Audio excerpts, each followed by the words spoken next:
पूजनीय स्वामी स्वरूपानंद जी महाराज, आज के कार्यक्रम की विशिष्ट अतिथि माननीय डॉक्टर अनीता दीदी रावत, आज के कार्यक्रम के दूसरे विशिष्ट अतिथि माननीय जगराम सिंह जी, विश्व हिंदू परिषद के इस उत्तराखंड प्रांत के अध्यक्ष माननीय रविदेव जी, और आप सभी हिंदुत्वनिष्ठ धर्म प्रेमी देशभक्त भाइयों बहनों, माता और पिता, हम सब भारत माता के सपूते हिंदू हैं। महर्षि वाल्मीकि जी के जन्मोत्सव के निमित्त आयोजित समरसता सम्मेलन में आए हैं, तो पहले जरा उसकी जयकार करते हैं।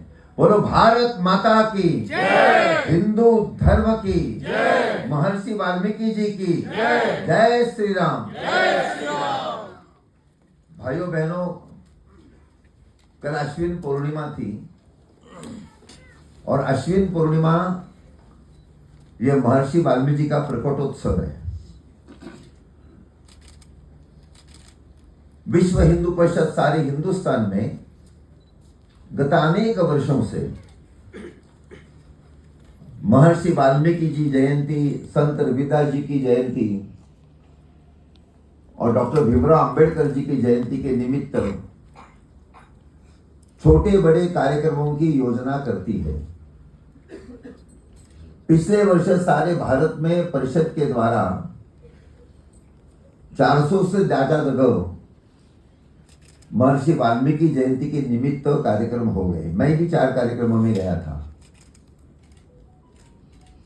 और आज भी हम उसके लिए सब लोग यहां एकत्रित आए हुए हैं। महर्षि वाल्मीकि जी ये दुनिया के आद्य कवि। दुनिया में जितनी भाषा है, उन भाषाओं में जितने साहित्यिक हो गए, तो दुनिया में पहली कविता की रचना ये महर्षि वाल्मीकि जी ने की। रामायण के रचयिता महर्षि वाल्मीकि जी है।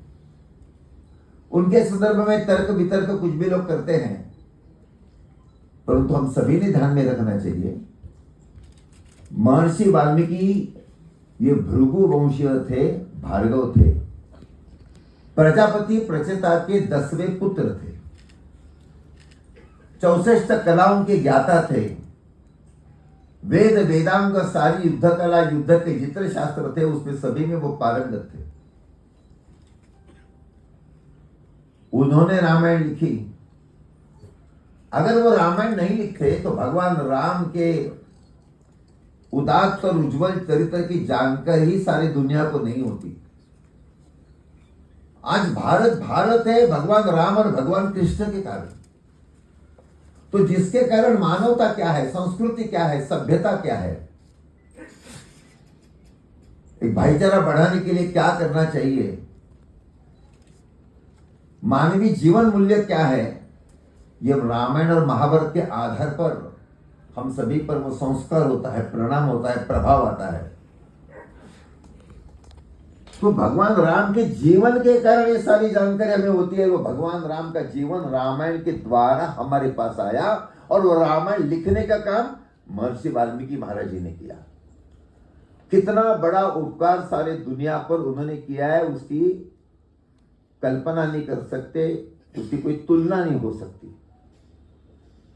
ये भी हम सब जानते हैं कि राजा राम ने माता सीता को गर्भवती अवस्था में वनवास में जाने का निवेदन किया, तो माता जानकी वनवास में उस स्थिति में वाल्मीकि महाराज जी के आश्रम में गई। हम सब जानते हैं वही लव और कुश का जन्म हुआ, और लव और कुश के सभी प्रकार के जो गुरु हैं वो महर्षि वाल्मीकि जी। सारी युद्ध कला, सारा गान, वेद वेदांग, सारी पढ़ाई उन्होंने उनको बचपन में कराई।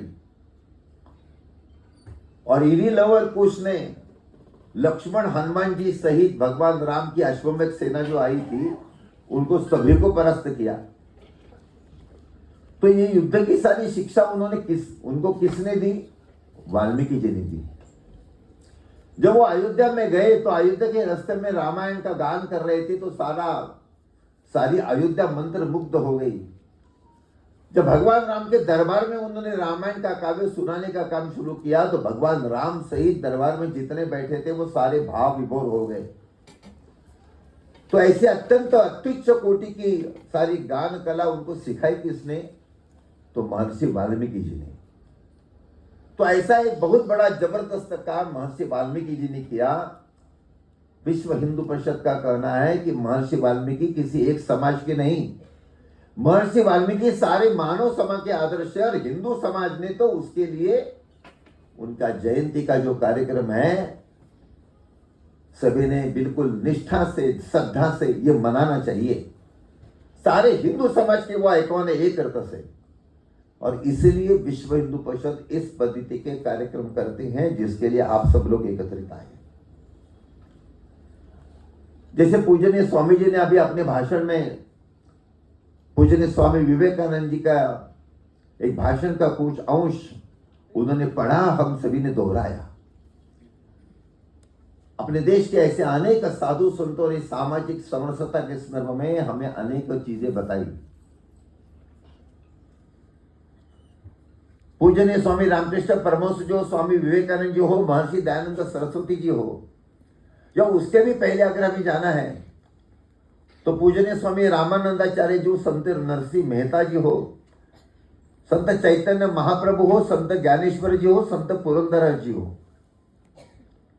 सभी ने सामाजिक समरसता के संदर्भ में उपदेश किया, जागरण का प्रयत्न किया। परंतु अत्यंत दुखित अंतःकरण से कहना पड़ता है कि छुआछूत की बीमारी आज भी अपने देश में बड़े पैमाने पर है। जिस पूजनीय श्री गुरु जी का उल्लेख रविदेव जी ने अपनी प्रस्तावना में किया वो राष्ट्रीय स्वयंसेवक संघ के पूजनीय द्वितीय सरसंघ चालक थे। उनकी प्रेरणा से ही विश्व हिंदू परिषद की स्थापना हुई। तो पुणे के कुछ सोशलिस्ट पत्रकार उनको प्रश्न पूछा था कि what is the definition of untouchability, आप अस्पृश्यता की व्याख्या क्या करते हो? आप विश्व हिंदू परिषद और संघ का काम करते हैं। पूजनीय श्री गुरु जी ने उस पत्रकार तो नहीं थे लेकिन वो सोशलिस्टों को उत्तर देते हुए कहा, अस्पृश्यता माने सवर्ण हिंदुओं के मन में कुछ जाति बिरादरी के हिंदुओं के संबंध में जो हीन और संकुचित भाव रहता है उसका नाम है अस्पृश्यता। वो हीन भाव जब दूर होगा तब अस्पृश्यता की बीमारी समाप्त होगी। और उसके लिए विश्व हिंदू परिषद काम करती है। ये बात उन्होंने उस समय कही। और भाइयों बहनों, डे वन से विश्व हिंदू परिषद उस काम में लगी है। 1969 में जब उडुपी में विश्व हिंदू परिषद का बहुत बड़ा सम्मेलन हुआ था, शंकराचार्य, मध्वाचार्य, हजारों की संख्या में साधु संत आए थे। तब सारे साधु संतों ने मिलकर उस विश्व हिंदू परिषद के कार्यक्रम में उद्घोष किया, प्रस्ताव पारित किया, सर्वे हिंदवा सोदरा न हिंदू पतित तो भवेत्। सारे हिंदू एक ही माँ के पुत्र पुत्रियां, कोई भी हिंदू पतित नहीं। आगे जाकर उन्होंने कहा, मम दीक्षा हिंदू रक्षा, मम मंत्र समानता। मैंने दीक्षा ली है हिंदू धर्म की रक्षा करने के लिए और मेरा मिशन है, मेरा मंत्र है समाज में समरसता माने समता लाना। विश्व हिंदू परिषद उस नाते से साधु संतों का प्रवास अनुसूचित जाति जनजाति के गांवों में बस्तियों में होना चाहिए, इस नाते से प्रयत्न करती है। परिणाम कैसे हुआ, मैं आपको एक उदाहरण देना चाहता हूं। आज जो उत्तर प्रदेश के लोकप्रिय मुख्यमंत्री है, उनके गुरुदेव पूजनीय स्वामी जी, और जब दिल्ली में, माफ करना, काशी में धर्म संसद का अधिवेशन हुआ था तो एक सत्र की वो अध्यक्षता कर रहे थे। तो उस समय काशी के डोम राजा को भी बुलाया था। डोम राजा तो तथाकथित अनुसूचित जाति में आते हैं। उनका भाषण होने का उन्होंने कहा कि महाराज जी आपने भाषण तो किया लेकिन आप तो हमारे पास कभी आए नहीं। तो उन्होंने कहा मैं तो आया हूं। नहीं आप आए, हाँ आप आए, लेकिन बाकी लोग कहाँ हैं? उन्होंने कहा आइए, अधिवेशन हमारा कल समाप्त हो जाएगा, वो समाप्त होने के बाद हम आपके पास आ सकते हैं। तो उन्होंने कहा ठीक है। तो उन्होंने कहा आते हैं, मैंने हम भोजन प्रसाद ग्रहण करने के लिए आएंगे। तो उन्होंने कहा आप आइए। और दूसरे दिन अनेक साधु संत, माननीय अशोक जी सिंघल, अन्य विश्व हिंदू परिषद के पदाधिकारी, ऐसे लगभग 100 लोग डोम राजा के घर पे पहुंचे। अगर स्वागत हो गया, थोड़े समय के बाद भोजन शुरू हो गया। भोजन परोसते परोसते एक प्रौढ़ महिला माताजी जो थी वो रोने लगी। तो एक सन्यासी ने उनको पूछा कि माताजी, हम आपके घर में भोजन के लिए आए, आपको अच्छा नहीं लग रहा है क्या? आपकी आंखों में आंसू आ गए। तो उस महिला ने कहा, नहीं महाराज जी, मुझे तो आनंद हो गया है। तो आनंद हो गया तो आप रो क्यों रही है? उस महिला ने उत्तर दिया, महाराज जी, मेरे पिछले 25 पीढ़ी में किसी ने सपने में भी नहीं देखा होगा कि आप जैसा गेरू वस्त्र सन्यासी हमारे घर में आकर हमने बनाया हुआ भोजन हमारे हाथ से ले रहा है और प्रसाद ग्रहण कर रहा है। भविष्य कब आएगा मुझे मालूम नहीं, उसके कारण मुझे इतना आनंद हो गया कि उस आनंद के कारण मेरे आंखों से आंसू आ रहे। उस सन्यासी ने कहा कि माताजी, उसका सारा जो श्रेय है, उसका जो सारा क्रेडिट है, वो विश्व हिंदू परिषद का है। 2 साल पहले हम भी नहीं जाते थे, लेकिन जैसे विश्व हिंदू परिषद के कार्यक्रम में जाने लगे तो हम सभी को ध्यान में आया कि हम जगत गुरु काहे के, हम महामंडलेश्वर कैसे, हम तो केवल सवर्णों के घरों में जाते हैं। विश्व हिंदू परिषद ने हमारी आंखें खोली कि सभी हिंदू में भगवान है, तो हमारा बर्ताव कैसा होना चाहिए, सभी के पास हम जाते ही कि नहीं। इसलिए हम आए हैं, और आज नहीं, हम हमेशा आएंगे। और मैं तो जा रहा हूं, और मेरे साथ जितने आए उनके सभी के मन में इस पद्धति का भाव समाप्त हो गया परिषद का काम करते करते। ये भाव निर्माण करने का काम विश्व हिंदू परिषद करती है। 2005 में विश्व हिंदू परिषद के द्वारा संत शिरोमणि रविदास महाराज जी का जन्मभूमि कर्मभूमि भले काशी बनारस है, लेकिन उनकी समाधि चित्तौड़ में है, क्योंकि संत मीरा उनकी शिष्या थी। तो 2005 में विश्व हिंदू परिषद ने चित्तौड़ से बनारस ऐसी 15 दिन की संत रविदास समरसता चेतना यात्रा निकाली। उसका एक जबरदस्त परिणाम हुआ। जिस राम मंदिर का हम सब लोग करते, अभी हम सभी को उसका प्रतीक मॉडल सब पर भेंट दिया। 1989 में 1989 में उसका शिलान्यास हो गया। तो जब शिलान्यास की जब बात आई, तब सारे संत, उसमें संघ के, विश्व हिंदू परिषद के सभी केंद्रीय पदाधिकारी भी थे। सभी ने मिलकर तय किया कि विश्व हिंदू परिषद की स्थापना समरसता प्रस्थापित करने के लिए हुई है। तो कल का जो शिलान्यास है, हमारे में से कोई नहीं करेगा, कोई नेता नहीं करेगा। तो हमारे में से कोई अनुसूचित जाति का अपना बंधु है, कार्यकर्ता है, तो उसके द्वारा होगा।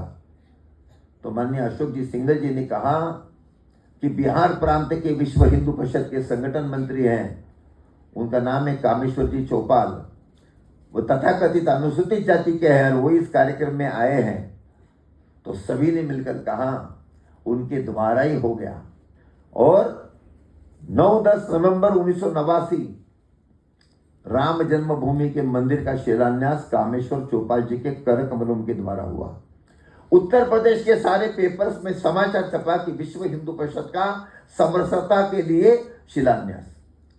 और अभी 22 जनवरी को इसी साल 2024, जब भगवान राम लला 496 साल के बाद अपने घर में वापस आए, उनके विग्रह का प्राण प्रतिष्ठा का कार्यक्रम हो गया। गर्भगृह तो छोटा है। माननीय प्रधानमंत्री पूजनीय सरसंघ चालक स्वयं कामेश्वर जी चौपाल, अन्य सारे पंडित। तो प्रश्न आया कि और भी कुछ लोगों को बुलाना है, तो तय किया 15 अलग अलग जाति बिरादरी के जोड़े, उनको भी निमंत्रण दिया गया था। तो गर्भगृह के बिल्कुल सटे हुए अर्धचंद्राकार ये सारे 15 जोड़ा बैठे। उसमें चाहे रविदासी समाज हो, वाल्मीकि समाज हो, डोम समाज हो, भील समाज हो, नागा समाज हो, घुमंतु समाज हो, डॉक्टर अंबेडकर जिस समाज के थे वो हिंदू महामने अभिनव बौद्ध बन गए, उस समाज के हो, सिख समाज के हो, लिंगायत समाज के हो, ऐसे अलग अलग जाति बिरादरी के 15 जोड़े आए। अंदर भी 2 पंडित थे, बाहर भी 2 पंडित थे। दोनों लोग समान ही काम करते थे और अभिषेक का और पूजा का, मंत्र का सारा काम चलता था। पूजनीय सरसंघ चालक जी के साथ उनका सभी का एक अनोखा इस पद्धति एक 10-15 मिनट का वार्तालाप भी हो गया। कुछ पत्रकारों ने पूछा कि ये कैसे, वो जो आए थे उनकी इंटरव्यू हो गया, जो उन्होंने बातें बताई, तो पत्रकारों ने कहा कि ये काम केवल विश्व हिंदू परिषद ही कर सकती है, बाकी कोई नहीं कर सकता। सैकड़ों की संख्या में तथाकथित अनुसूचित जाति, जनजाति, घुमंतु जाति के साधु संत और अन्य महानुभाव, ये सारे उस कार्यक्रम में उपस्थित थे। हम सारे हिंदू हैं, हम सब एक हैं, कोई बड़ा नहीं, कोई छोटा नहीं, कोई उच्च नहीं, कोई नीच नहीं, कोई भी अछूत नहीं। इस पद्धति की स्वाभाविक स्थिति निर्माण करने के लिए विश्व हिंदू परिषद काम करती है। परिषद का डे वन से उद्घोष कहना है, सारे भारत में सभी मंदिरों में सभी जाति बिरादरी के हिंदुओं को मुक्त प्रवेश मिलना चाहिए। सारे भारत के सभी पानी के कुएं में सभी जाति बिरादरी के हिंदुओं को पीने के लिए पानी मिलना चाहिए। और किसी भी जाति बिरादरी का हिंदू का कहीं भी अगर मृत्यु हो जाती है तो किसी भी नगर में और किसी भी गांव के स्मशान भूमि में उसका अंतिम संस्कार होना चाहिए। यह भी स्थिति अगर आएगी तो भी काफी बड़ा परिवर्तन आएगा, परंतु अभी ये स्थिति नहीं आई है। अभी भी अपने देश में देहरादून में कदाचित कम होगी, मुंबई में और दिल्ली में कदाचित कम होगी, परंतु ये बड़े महानगर छोड़कर अगर हम ग्रामीण क्षेत्र में जाते हैं, तहसीलों में जाते हैं, कस्बों में जाते हैं, तो अत्यंत दुखित अंतःकरण से कहना पड़ता है कि छुआछूत की बीमारी आज भी अपने देश में बड़े पैमाने पर है। देखिए, अपना हिंदू धर्म अत्यंत महान है। हमारे सारे साधु संतों ने, ऋषि मुनि ने कहा, सर्वम खल्विदम ब्रह्म, सभी में ब्रह्म है, माने सभी में परमेश्वर है। चराचर सृष्टि में परमेश्वर है, मनुष्य में, पशुओं में, पंछियों में। चराचर माने सजीव और निर्जीव दोनों। इस पोडियम में भी है, इस दीवार में भी है, इस कुर्सी में भी है। इतना उदात्त तत्वज्ञान सारी दुनिया में केवल हिंदू धर्म का है। सभी में परमेश्वर की कल्पना केवल हिंदू धर्म है, बाकी किसी धर्म में, मजहब में नहीं है। हमारा तत्वज्ञान अत्यंत श्रेष्ठ है, माफ करना, हमारा आचरण अत्यंत कनिष्ठ है। अगर सभी में परमेश्वर है तो क्या ब्राह्मण क्षत्रियों में ज्यादा परमेश्वर है? जाटों में, यादवों में, पटेलों में उससे कम है। और हमारा वाल्मीकि समाज है, हमारा रविदासी समाज है, उसमें उससे कम है। अगर सभी में परमेश्वर तो सारे समान होने चाहिए, लेकिन वैसा व्यवहार नहीं है। कथनी और करनी में फर्क है। जब कथनी और करनी में फर्क होता है उसको कहते ढोंग, उसको कहते पाखंड। हम सभी ने अंतर्मुख होकर विचार करना चाहिए। हम गए थे दिल्ली में एक दानदाता के पास, तो जैसे हम उनके घर पे गए तो उनका जर्मन शेफर्ड कुत्ता आ गया। तो मेरे साथ जो थे वो कार्यकर्ता थोड़े से डर गए। तो उस मालिक ने कहा चिंता मत करिए। तो नहीं ली, लेकिन मुझे जरा डर लगता है सर, उन्होंने कहा। तो उन्होंने कहा ठीक है, मैं उसको जरा बेडरूम में लेके जाता हूँ।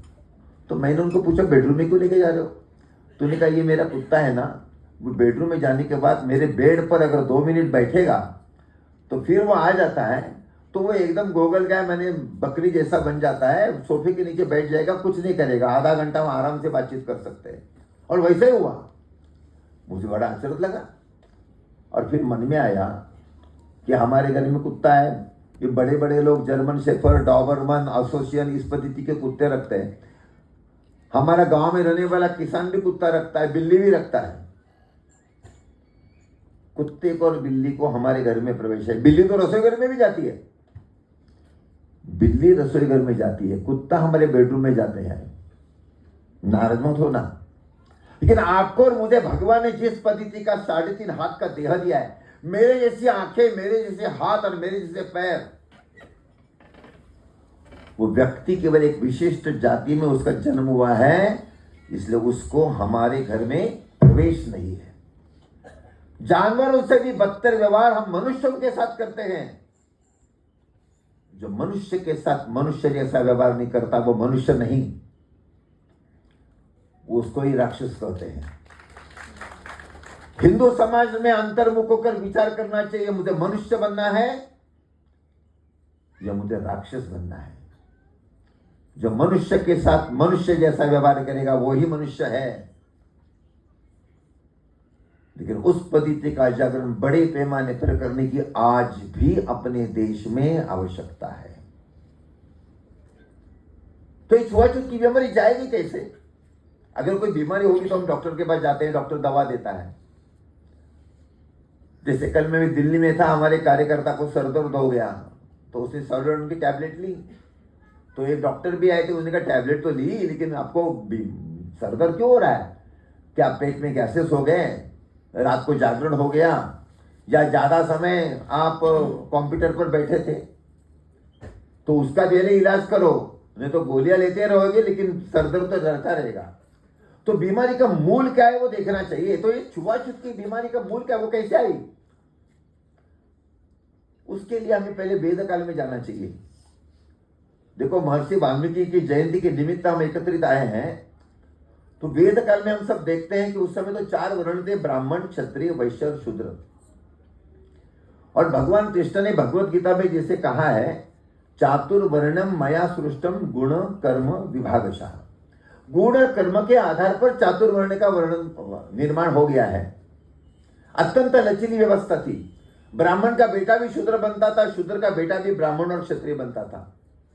जैसे ब्रह्मर्षि विश्वामित्र जन्मता तो क्षत्रिय थे, तपस्साधना की वो ब्रह्मर्षि हो गए।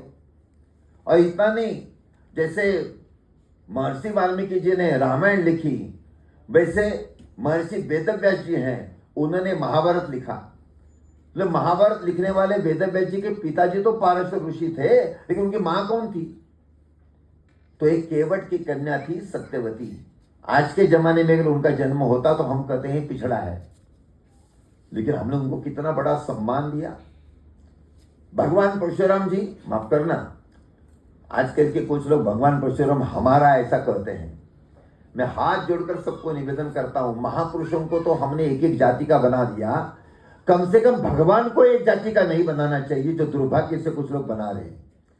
भगवान तो सारे मानव समाज के हैं। वो मिश्रा है, उपाध्याय, इसलिए वो हमारा है।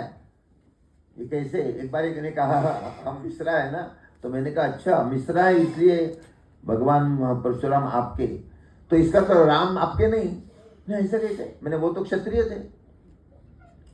मैंने कहा भगवान क्यों बांट रहे हो जातियों में? और मैंने कहा सुनो, भगवान परशुराम जी की मां, उनका नाम रेणुका देवी। तो रेणुका देवी के पिता कौन थे? रेणुका देवी ये उसके जो पिता थे प्रसन्नजित राजा की वो कन्या थी, वो तो क्षत्रिय थे। तो रेणुका देवी एक क्षत्रिय कन्या है। और इतना ही नहीं, जमदग्नि ऋषि की मां माने परशुराम जी की दादी, वो भी क्षत्रिय कन्या थी। तो नहीं, हमें तो आज के किसी ने बताया नहीं। मैंने कहा इसलिए मैं बता रहा हूं। तो मैंने कहा ये केवल हमारे ऐसा नहीं कहना चाहिए। मेरे कहने का मतलब, ऋग्वेद पर जिन्होंने ब्राह्मण ग्रंथ लिखा उनका नाम है महर्षि महिदास। उस ग्रंथ का नाम है ऐतरेय। वो इतना नाम के दासी के पुत्र थे, बने शूद्र थे, अपने मां का नाम दिया उन्होंने उस ग्रंथ को। और उससे भी आगे एक महर्षि सत्यकाम जाबाल हो गए, जिनकी रुचाई वेदों में है। लेकिन सत्यकाम जाबाल कौन थे? You cannot imagine. Satyakam Jabala एक गणिका के पुत्र थे। गुरु ने उनको पूछा, मां को पूछो तुम्हारे बाप का नाम क्या है और तुम्हारा गोत्र क्या है। वो पूछने के लिए गए। मां ने कहा गुरुदेव को कहो, इतने पुरुषों के साथ मेरा संपर्क आया है कि कौन तुम्हारा बाप है और कौन क्या तुम्हारा गोत्र है मैं नहीं बता सकती हूं। ये उसने गुरु को कहा। गुरुदेव ने कहा तुम्हारी मां भी धन्य और तू भी धन्य, आज से तुम्हारा नाम सत्यकाम जाबाल। 12 साल उसने विद्या ग्रहण की, वो महर्षि बन गए। उनकी रुचाई वेदों में है। तो एक गणिका का बेटा भी उस समय महर्षि बन सकता था। इतनी स्वतंत्रता, इतनी लचीली पद्धति उस समय थी। तो ये सब कब आ गया? इस पर एक बहुत अच्छा प्रकाश पूजनीय डॉक्टर भीमराव अंबेडकर जी ने डाला है। बाबा साहब अंबेडकर जी को हम सब लोग जानते हैं, 20वीं शताब्दी के सर्वश्रेष्ठ महापुरुषों से एक। उनकी अनेक पुस्तकें हैं। उनके सारे भाषणों का और लेखों के संग्रह केंद्र सरकार ने बहुत साल पहले उसके खंड प्रसिद्ध के वॉल्यूम, उसका जो 14वां वॉल्यूम है अस्पृश्यता कौन और अस्पृश्यता की निर्माण कैसे हुआ, उसमें कुछ बातें, और शूद्र को पहले कौन थे, या अंबेडकर जी ने बहुत बातें लिखी है। मैं केवल 3-4 बातें 2-2 वाक्यों में बताता हूं। अंबेडकर जी ने पहली बात लिखी है कि वेद काल में भारत में छुआछूत की बीमारी नहीं थी। अंबेडकर जी ने दूसरी बात कही है, अस्पृश्यता अलग बात है, अपवित्रता अलग बात है। चौथी सदी तक भारत में अस्पृश्यता नहीं थी। उन्होंने रेफरेंस दिया है चीनी प्रवासी फाइयन का, जो 5वीं सदी के प्रारंभ में भारत में आया। अंबेडकर जी अपने पुस्तक में लिखते हैं कि उस पुस्तक में डोम और चांडाल के घर में ब्राह्मण क्षत्रिय जा रहे हैं और ब्राह्मण क्षत्रिय के घरों में डोम और चांडाल जा रहे हैं, ऐसा उल्लेख मिलता है। इसका अर्थ अस्पृश्यता नहीं थी। डोम और चांडाल अपवित्र काम करते थे। अंबेडकर जी ने कहा अपवित्रता अलग है, अस्पृश्यता अलग है। हम अपवित्रता को ही अस्पृश्यता कहते हैं, इसलिए गड़बड़ होती है। अंबेडकर जी का वाक्य मैं बहुत बता। फिर अंबेडकर जी ने और एक रेफरेंस दिया है। 6ठी शती में अपने हिंदुस्तान में एक बहुत बड़े संस्कृत साहित्यिक हो गए, उनका नाम बाणभट्ट। उनका एक उपन्यास है, उस उपन्यास का नाम है कादंबरी। कादंबरी का जो क्षत्रिय राजा नायक है वह, तो उसका ब्राह्मण अमात्य अपने राजा को कहता है कि राजन, अपने राज्य में एक चांडाल राजा है। अंबेडकर जी लिखते हैं कि वो चांडाल राजा शब्द प्रयोग कर रहा है, चांडाल मनुष्य ऐसा नहीं कहा। उसकी जो राजकन्या है वो 15-16 साल की है, सुंदर है, और उसके पास संस्कृत में बोलने वाला तोता है, उसका नाम है वैशंपायन। राजन, ये दोनों रत्न आपके पास चाहिए। तो राजा कहता है जाओ निमंत्रण दे दो। तो ब्राह्मण अमात्य चांडाल राजा के घर में जाता है, निमंत्रण देता है। दूसरे दिन चांडाल राजा कन्या तोते सहित दरबार में आती है, राजा उनका स्वीकार करता है। अंबेडकर जी अपने पुस्तक में लिखते हैं, अगर चांडाल अगर अछूत होते तो ब्राह्मण अमात्य उनके घर में कैसे जाता। चांडाल अगर अछूत होते तो उनको चांडाल राजा इस शब्द प्रयोग कैसे आता। चांडाल अगर अछूत होते तो चांडाल राजा कन्या दरबार में कैसे आती है, राजा उसका स्वीकार कैसे करता। इसका अर्थ ही ऐसा कि उस समय चांडाल अछूत नहीं थे, अंबेडकर जी ने कहा है। अंबेडकर जी ने दूसरी बात कही, अंग्रेजों के समय एक एंथ्रोपोलॉजिकल सर्वे किया गया, मैंने मानव मनुष्य शास्त्र के दृष्टि से। वो नोजल इंडेक्स, नासिका निर्देशांक, नाक का एक नाम लेते हैं, उसके निष्कर्ष प्रसिद्ध हो गए। वो अपनी पुस्तक में अंबेडकर जी ने दिए हैं, और उसमें वो लिखते हैं, ये सारे निष्कर्ष सामने आने के बाद ध्यान में आता है कि भारत में सवर्ण हो, पिछड़ा हो, अनुसूचित जाति का हो, जनजाति का हो, हमारा सभी का नासिका निर्देशांक लगभग समान है। इसका अर्थ ही ऐसा कि हम सारे के सारे एक वंश के हैं। उन्होंने अपना स्वयं का उदाहरण दिया है, मैं भी बोलता महाराष्ट्र का ही हूं। अंबेडकर जी, अभी उनमें से अनेक लोग बौद्ध बन गए, लेकिन पहले वो हिंदू महार थे। उन्हें कहा हम महाराष्ट्र के हिंदू महार और महाराष्ट्र के मराठा माने क्षत्रिय, हमारा सभी का गोत्र एक है। अंबेडकर ने दूसरा रेफरेंस दिया कि पंजाब के सवर्ण जट सिख और पंजाब के अनुसूचित जाति के मजहबी सिख, इनका भी गोत्र एक है। फिर अंबेडकर जी आगे का वाक्य लिखते हैं, इसका अर्थ ही ऐसा कि 3000 साल पहले, 4000 साल पहले हमारा सभी का पिता एक था, नहीं तो गोत्र समान कैसे हो सकता। और आगे का वाक्य अंबेडकर जी का, तो ऐसा क्या हुआ कि हमारा दोनों का गोत्र समान, लेकिन हमारे पिता का एक वारिस सवर्ण समाज में गया और दूसरा वारिस अनुसूचित जाति में गया। अंबेडकर जी को अगर ज्यादा जीवन मिलता तो कदाचित वो उस पर और प्रकाश डालते। और उसके बाद ये दोनों रेफरेंस देने के बाद अंबेडकर जी ने एक ऐतिहासिक वाक्य लिखा है, और वह वाक्य ऐसा है, we are all belonging to the one race, हम सभी के सभी एक ही वंश के हैं। और दूसरा वो कहते हैं, हमारे देश में कोई आर्य नहीं है, कोई अनार्य नहीं है। यह अंबेडकर जी ने लिखा है। अंबेडकर ने उसी को जोड़कर लिखा है जो बात पूजनीय स्वामी विवेकानंद जी ने लिखी, बोली थी भाषण में। उसके बाद अंबेडकर जी दूसरे महापुरुष है कि 100 साल पहले उन्होंने डंके की चोट पर सारे हिंदुस्तान में, दुनिया में जहां गए वहां उन्होंने कहा कि आर्य बाहर से आए, ये 100% झूठ है। ये अंबेडकर जी ने कहा है। अंबेडकर जी लिखते हैं कि भारत के हिंदुओं के जाति जाति के ऊपर झगड़े निर्माण करने के लिए अंग्रेजों ने ये झूठा सिद्धांत हमारे माथे पर मारा है। हमें किसी ने इस पर विश्वास नहीं रखना चाहिए। आगे लिखते हैं अंबेडकर जी, आर्य वर्सेस अनार्य, आर्य वर्सेस द्रविड़, ये अंग्रेजों की कवि कल्पना है, इसको कोई आधार नहीं है, ये ऐतिहासिक नहीं है, ये 100% झूठा है।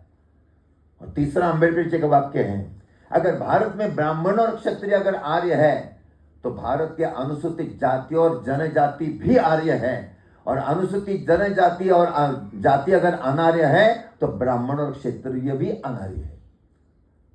ये जो अंबेडकर जी ने कहा, आप लगेगा क्या बात कर रहे हो, अंबेडकर जी का नाम लेकर राजनीति करने वाला कोई भी नेता कभी भी नहीं कहेगा, उसको मालूम है अगर वो कहेगा तो उसकी दुकान बंद हो जाएगी, इसलिए वो कोई कहेगा नहीं। अंबेडकर जी ने और एक रेफरेंस दिया है, 1935 में अंग्रेजों ने कास्ट नोटिफिकेशन जारी किया और 429 जातियां, ये अनुसूचित जातियां हैं, मैंने उन्होंने अछूत जातियां कहा, उनकी एक लिस्ट सूची प्रसिद्ध की। अंबेडकर ने उसका अध्ययन किया, उनको संस्कृत आती थी, कुछ विद्वानों की उन्होंने मदद ली।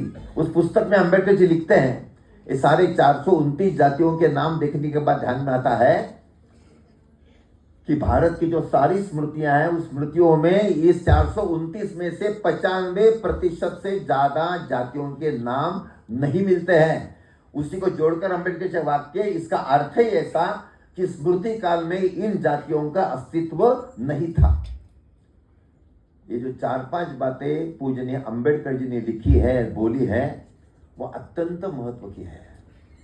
तो फिर मन में प्रश्न आता है, अरे तो फिर कैसे हुआ होगा? विश्व हिंदू परिषद का काम जिनके कारण जबरदस्त पैमाने पर बढ़ा और राम जन्मभूमि आंदोलन के सारे लोग, जनता उनको सेना नायक मानती है, वो श्रद्धेय पूजनीय माननीय अशोक जी सिंघल, उन्होंने सभी विषयों का अध्ययन किया, अनेक लोगों के साथ चर्चा की। अशोक जी सभी प्रमुख संतों को कहते हैं कि महाराज जी बताइए कि ये छुआछूत की बीमारी अपने भारत में कब से प्रारंभ हुई? कोई संत उत्तर नहीं दे पाए। अशोक जी सभी संतों को दूसरा प्रश्न पूछते थे कि कौन से काल से ये छुआछूत की बीमारी भारत में शुरू हो गई? ये भी कोई नहीं बता सकता।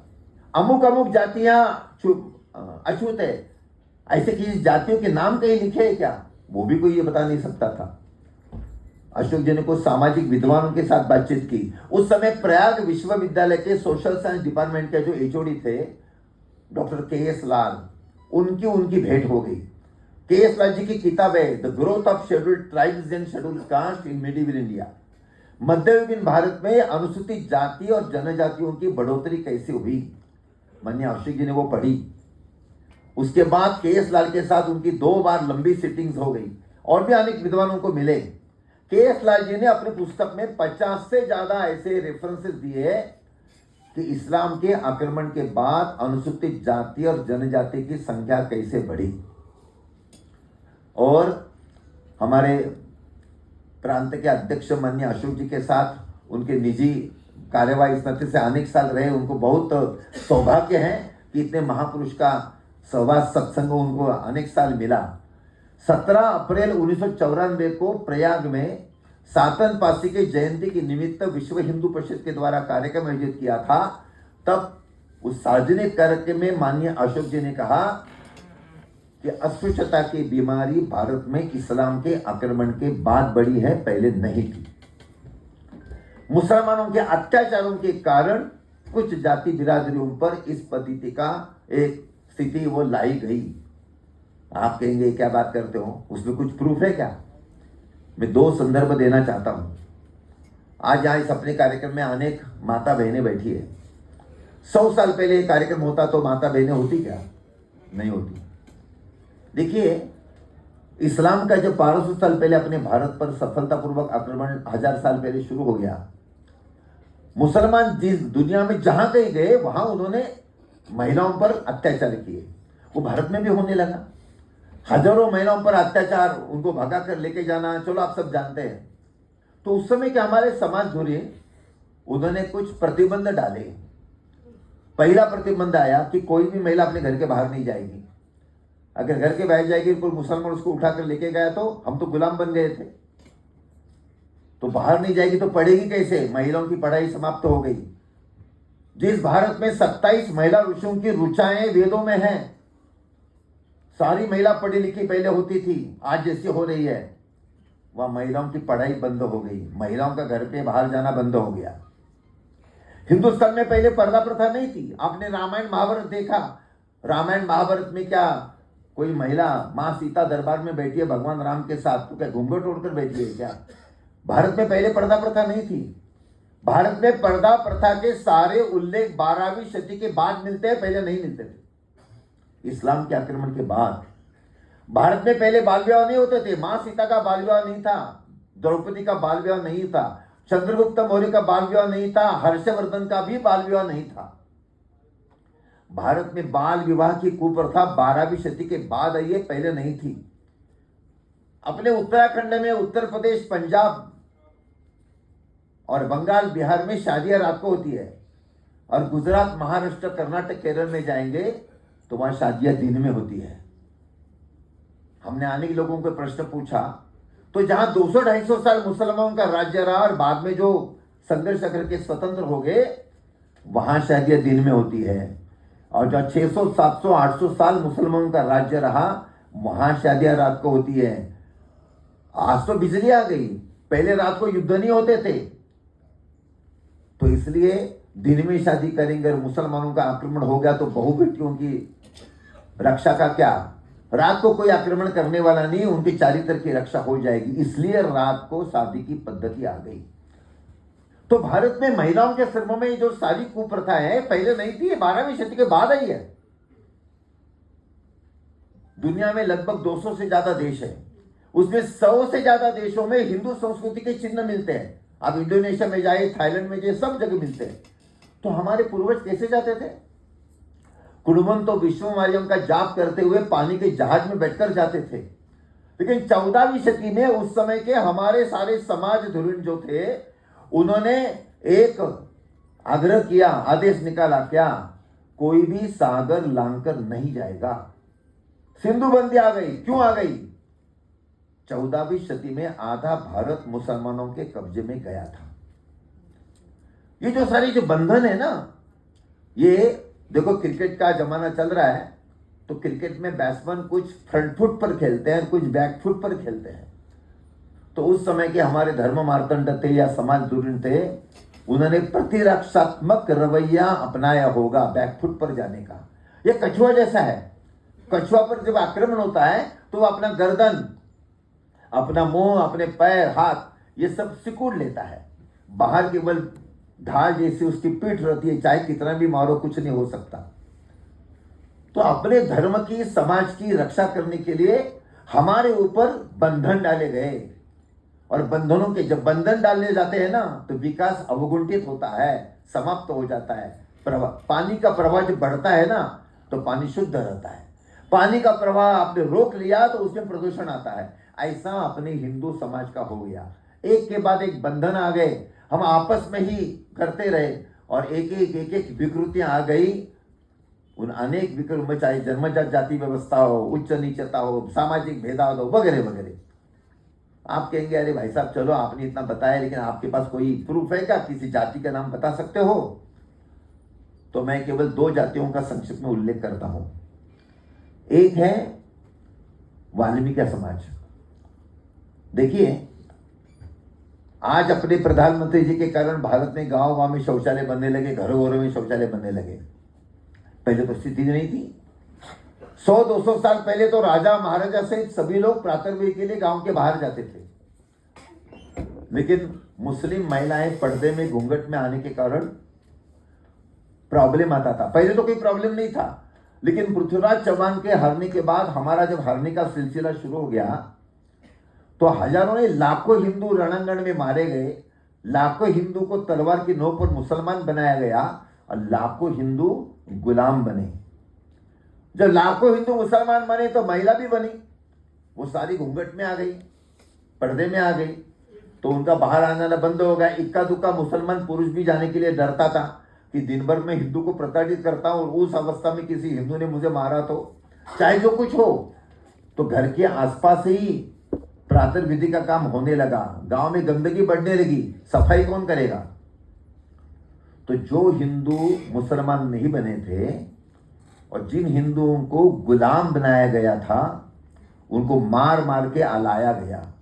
और उनको कहा गया या तो इस्लाम का स्वीकार करो और मुसलमान अगर नहीं बनना है तो हमारे घर का मैला उठाओ। और भाइयों बहनों, अत्यंत गर्व की बात है, अपने उस समय के उस रणबांकुरे धर्मनिष्ठ पूर्वजों ने मैला उठाने के काम का स्वीकार किया, लेकिन अपना धर्म नहीं बदला। उनके स्वाभिमान का भंग हो गया। आज हम उनको बेहतर कहते हैं, सफाई कर्मी कहते हैं, वाल्मीकि कहते हैं। वाल्मीकि समाज के गोत्र क्या है? राठौड़ है, चौहान है, परमार है, गहलोत है, कटारिया जी है। ये किसके गोत्र है? ये सारे गोत्र तो सवर्णों के हैं। अपने हिंदी में अमृतलाल नागर जी का उपन्यास है नाचो बहुत गोपाल, वो वाल्मीकि समाज पर है। उसमें उन्होंने वाल्मीकि समाज के 27 गोत्रों की जानकारी दी है। उसमें 25 गोत्र ठाकुरों के माने क्षत्रियों के हैं और 2 गोत्र ब्राह्मणों के हैं।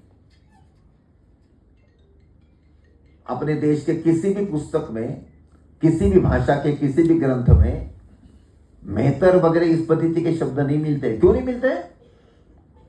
200 साल पहले दुनिया के किसी भी भाषा में मोटर बाइक नाम का शब्द नहीं मिलता है। क्यों नहीं मिलता? 200 साल पहले दुनिया में मोटर बाइक थी ही नहीं। जब वस्तु का अस्तित्व नहीं होता है तो भाषा में शब्द नहीं होता है। तो 1000 साल पहले हिंदुस्तान के किसी भी भाषा में ये मेहतर वगैरह इस पद्धति शब्द क्यों नहीं मिलते हैं? क्योंकि 1000 साल पहले उस जाति का अस्तित्व ही नहीं था। इसलिए हिंदुस्तान की किसी भी भाषा में उस पद्धति का शब्द नहीं मिलता है। आप कहेंगे अरे आप लोग कहते हैं।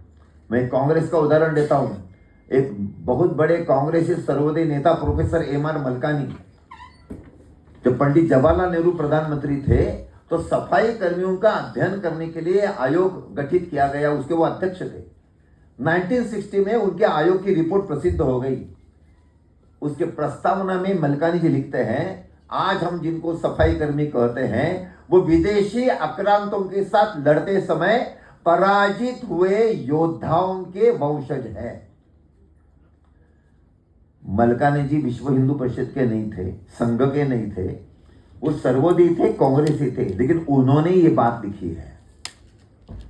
तो हमारा जो आज का हमारा वाल्मीकि समाज है, भाइयों बहनों, वाल्मीकि समाज के 80% गोत्र क्षत्रियों के हैं, 20% गोत्र ब्राह्मणों के हैं। ये जैसे वाल्मीकि समाज के संदर्भ में आपको बता रहा हूं, वही बात रविदासी खटिक समाज के संदर्भ में भी है।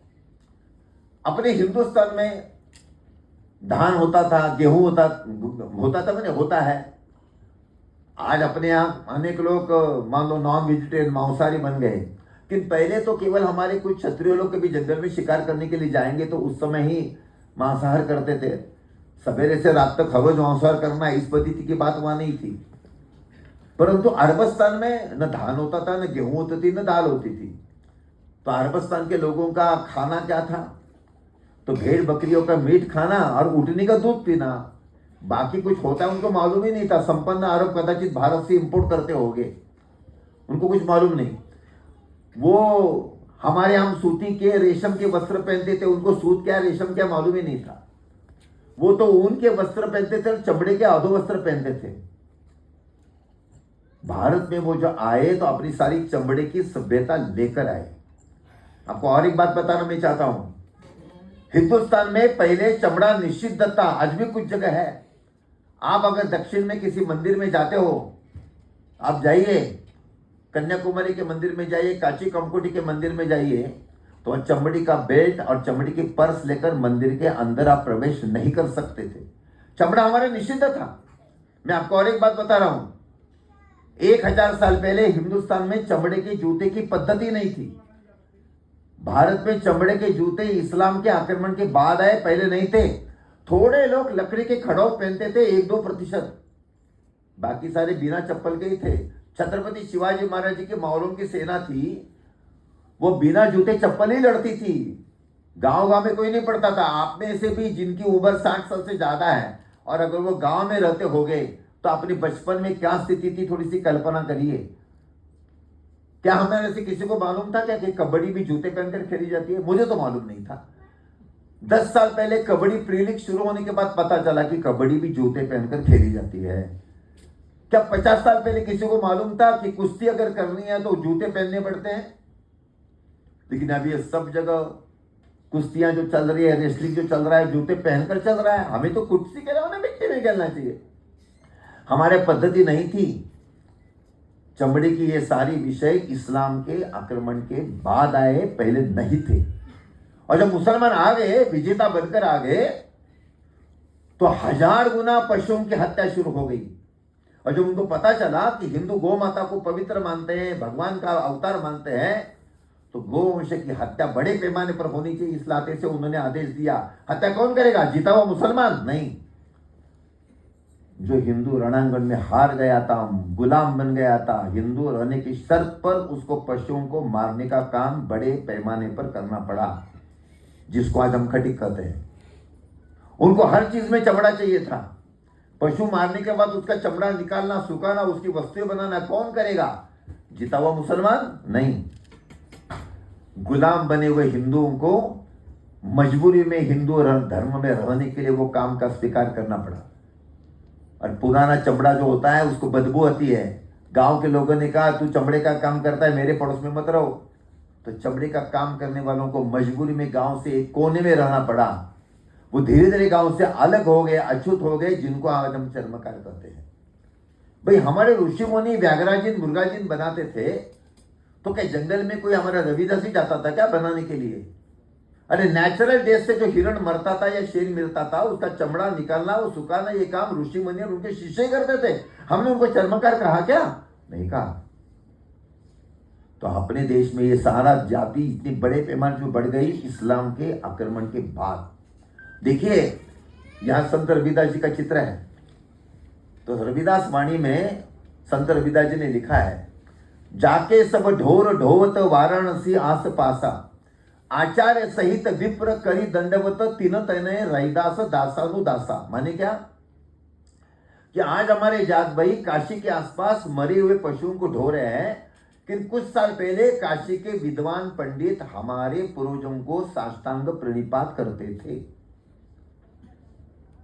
संत रविदास जी, उनका गोत्र पिप्पल और उनका वंश चौवर। चौवर वंश का उल्लेख महाभारत में चौवर वंश क्षत्रियों का है। विश्व हिंदू परिषद का कहना है हिंदुस्तान में जितनी घुमंतु जातियां हैं, जितनी अनुसूचित जातियां हैं, जितनी अनुसूचित जनजातियां हैं, उनके सभी के गोत्रों की जानकारी लेनी चाहिए, रिसर्च होना चाहिए। उनके गोत्र, उनके कुलधर्म, उनका कुलाचार, उनकी पद्धति, अगर उसमें खोज अगर हो जाए, शोध अगर हो जाए। वाल्मीकि समाज के शुरू में बहुत खोज हो गई है, इसलिए इतनी सारी बातें आ गई। सभी जातियों के संदर्भ में इस पद्धति के अचरज में पड़ने वाले इस पद्धति के बातें ये सामने आएगी और देखने का नजरिया बदल जाएगा। विश्व हिंदू परिषद इसका प्रचार प्रसार करती है। भाइयों बहनों, यही पिछड़े समाज के संदर्भ में है। आज हमारे यादव पिछड़े कहते हैं, लेकिन यादव कहते हैं हम तो भगवान कृष्ण के वंशज हैं। तो भगवान कृष्ण तो क्षत्रिय थे, चंद्रवंशी क्षत्रिय थे। तो ये चंद्रवंशी क्षत्रिय पिछड़े कैसे हो गए? गुर्जर समाज हमारा अति पिछड़ा है, लेकिन हमारा एक सम्राट मिहिर हो गए जिन्होंने सिंध में जाकर अरबों को परास्त किया। वो गुर्जर प्रतिहार सम्राट थे। तो इतना बड़े सम्राट गुर्जर, उनके पूर्वज, और ये आज अति पिछड़े हो गए। ये ऐसे कैसे हो गया? बिहार में दुसाध समाज जो है वो अनुसूचित जाति में है। 14वीं 15वीं सदी में बिहार में 3-4 ये दुसाध राजा हो गए। तो उस समय वो राजा थे, या अनुसूचित जाति में कैसे हो गए? भारत में जितनी पिछड़ी जातियां हैं, जितनी अनुसूचित जातियां हैं, जितनी घुमंतु जातियां हैं, वो सारे संघर्ष करने वाली जातियां थी। उन्होंने विदेशी आक्रांतों के साथ संघर्ष किया। दुर्भाग्य से हम हार गए और इस पद्धति की स्थिति उनकी आ गई। ये बात सारे लोगों के सामने आनी चाहिए। विश्व हिंदू परिषद का कहना है अंग्रेजों के विरुद्ध में स्वतंत्रता के लिए लड़ने वाले सारे लोगों को हम स्वतंत्रता सैनिक कहते हैं, सम्मान देना भी चाहिए। हमारे जो अनुसूचित जाति जनजाति के जो बंधु भगिनी हैं, उन्होंने धर्म की रक्षा करने के लिए त्याग किया, बलिदान किया, अस्पृश्यता का स्वीकार किया, लेकिन अपना धर्म नहीं छोड़ा। उनको हम सभी ने धर्म योद्धा इस नाते से सम्मान देना चाहिए। धर्म योद्धा। विश्व हिंदू परिषद इसका आग्रह करती है। अब कल्पना करिए, भारत में 16% एसटी समाज है, अगर मुसलमानों के अत्याचार के कारण वो सारे के सारे लोग इस्लाम का स्वीकार करते, क्या होता? आज अपने भारत में 24 करोड़ मुसलमान हैं, वो भी 16% है। हमारे अनुसूचित जाति के बंधु भी 16% है। तो आज अपने भारत में 24 करोड़ मुसलमान है। कल्पना कीजिए, सारा एसटी समाज अगर उस समय मुसलमान बनता तो भारत में मुसलमानों की आबादी 48 करोड़ हो जाती। क्या होता? 24 करोड़ से कितने परेशान हैं? ये तो बात छोड़ो, 1947 में भारत का विभाजन हो गया। 23% मुसलमान थे, उनको 25% जमीन मिली पाकिस्तान के माध्यम से। उस समय 23% प्लस 16%, अगर 39% मुसलमान अगर उस समय होते, क्या होता? आधा भारत पाकिस्तान बनता। भाइयों बहनों, माफ करना, आज हम सब हिंदू इस नाते से जीवित है। सारे धार्मिक सांस्कृतिक कार्यक्रम में उत्तर से दक्षिण तक, पूर्व से पश्चिम तक बड़े उल्लास से मनाते हैं। जिनको हम अनुसूचित जाति, जनजाति, पिछड़े जाति कहते हैं, उनके त्याग के कारण, उनके बलिदान के कारण उन्होंने अस्पृश्यता का स्वीकार किया, लेकिन अपना धर्म नहीं बदला। इसलिए अपना धर्म, अपनी संस्कृति आज भी जीवित है। ये ध्यान में रखकर इन धर्म योद्धाओं को हमने सम्मान देना चाहिए। विश्व हिंदू परिषद इसका प्रचार प्रसार करते, देखने का नजरिया बदल जाएगा सारे समाज का। ये सारे हमारे भाई बहन हैं, कितना जबरदस्त उपकार किया है। और ऐसे समाज को हम हे दृष्टि से देखेंगे? बिल्कुल नहीं। सभी की मानसिकता बदलनी चाहिए। ये मानसिकता बदलने के लिए हम सभी को मिलकर काम करना चाहिए। महर्षि वाल्मीकि जी को प्रणाम करते समय हम सभी ने संकल्प करना चाहिए। आज के शुभ दिन में विश्व हिंदू परिषद का कहना है कि हम हिंदू इस नाते से समरसता के लिए क्या कर सकते हैं। मैं 2-3 बातें केवल बताता हूं। पहली बात हम सभी ने करनी चाहिए, ये बड़े जाति का, ये छोटे जाति का इस शब्द प्रयोग मैं नहीं करूंगा। जब मैं गलती से भी कहता हूं, अरे वो तो छोटे जाति के लोग, अच्छा हमने तो बड़े जाति का है, इसका अर्थ है ऐसा मैं बड़ा हूं, ये छोटा हूं, भेदभाव है। कोई बड़ा नहीं, कोई छोटा नहीं। बड़ी जाति, छोटी जाति, शब्द प्रयोग हद। जाति आधारित जितने वाक्य प्रचार है, जितनी कहावतें हैं, उनका उपयोग मैं नहीं करूंगा। बदल हो जाएगा। हमारे जो पंडित हैं वो सवर्णों के और पिछड़ों के घरों में तो पूजा पाठ करने के लिए जाते हैं। विश्व हिंदू परिषद सभी पंडितों को हमेशा आग्रह करती है, सारे हिंदुओं के घरों में जाना चाहिए। सवर्णों के घरों में जाएंगे, पिछड़ों के घरों में जाएंगे। हमारे वाल्मीकि समाज के भी घर में भी शादी होती है, वो भी गृह प्रवेश करता है। हमारे रविदासी बंधु के घर में भी गृह प्रवेश होता है। अब इसके घर पे जाएंगे तो उनके भी घर में पंडिताई करने के लिए जाइए। बदल हो जाएगा। ये होना चाहिए। प्रारंभ में मैंने कहा, मैं जिस गांव का हूं, मैं जिस गली में रहता हूं, हर एक व्यक्ति तय कर सकता है। वहां के मंदिरों में सभी को मुक्त प्रवेश मिलना चाहिए। मैं लोगों का काउंसलिंग करूंगा, जागरण करूंगा, मत परिवर्तन करूंगा। I will try for it. मैं उसके लिए प्रयत्न करूंगा। ये तो संकल्प हम सब लोग कर सकते हैं। महर्षि वाल्मीकि जी, संत रविदास एक जाति के नहीं, सारे हिंदू समाज के हैं। हम सभी लोग उनके मंदिर में जाएंगे, मत्था टेकेंगे, उनकी आराधना करेंगे। हम ये कर सकते हैं। मेरे अनेक मित्र हैं। स्वयं को प्रश्न पूछिए, कोई अनुसूचित जाति का परिवार भी मेरा मित्र है क्या?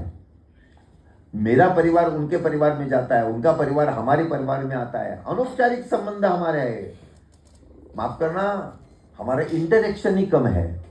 जब इंटरेक्शन बढ़ेगा तब इंटीमेसी आएगी। तो अनौपचारिक आना जाना बढ़ना चाहिए। उसके लिए हम सभी को मिलकर प्रयत्न करना चाहिए। ये सारे काम करने की आवश्यकता है। साधु संतों का प्रभाव से सारी चीजें हैं। ये जितनी जल्दी हो जाएगी उतनी सामाजिक समरसता जल्दी आएगी। आप सभी लोग, कि मैं स्वयं, मेरा परिवार, हम सब लोग समरसता की दृष्टि से व्यवहार करेंगे, विचार करेंगे और उसका प्रचार करेंगे। और केवल इतना ही नहीं, तो मैं पहल करके उसके लिए प्रयत्न करूंगा। आप सब लोग ये संकल्प करेंगे और संकल्प पूर्ण के लिए प्रयत्न करेंगे, ऐसा मैं विश्वास व्यक्त करता हूं और मेरे वाणी को भी विराम देता हूं। बोलो भारत माता की जय।